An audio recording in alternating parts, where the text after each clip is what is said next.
Hello, my name is Nurhamiza binti Khalil, and now I will explain about the definition of information services, information distribution, information use, and also information organization. As for the information services, it's a service of providing access to information and knowledge resources to help individuals or organizations meet their information needs. Information services can take many forms such as libraries, archive, information centers, and online databases. They have 4 types of information services, which is information resources, information provisions, fulfilling info needs, and also information awareness.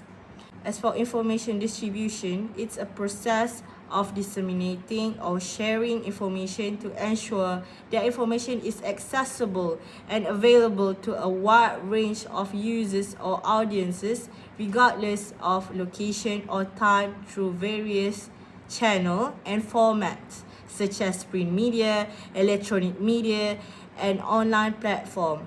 The main elements purpose, which is the ultimate goal of information distribution, and then target audience.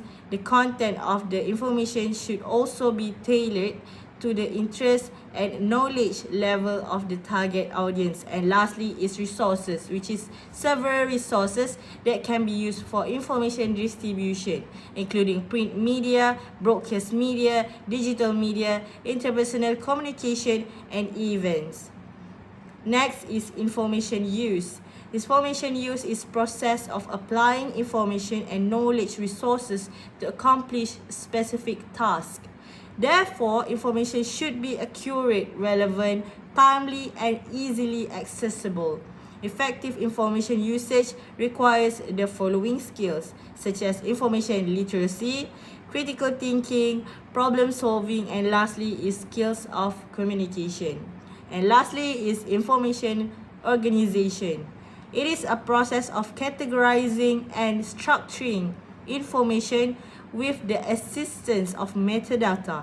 It involves arranging and labeling information so that it can be easily retrieved and used when it needed, which is indexing, subject heading and classification, hierarchical organization, chronological organization, alphabetical alphanumeric organization, and hierarchical organization.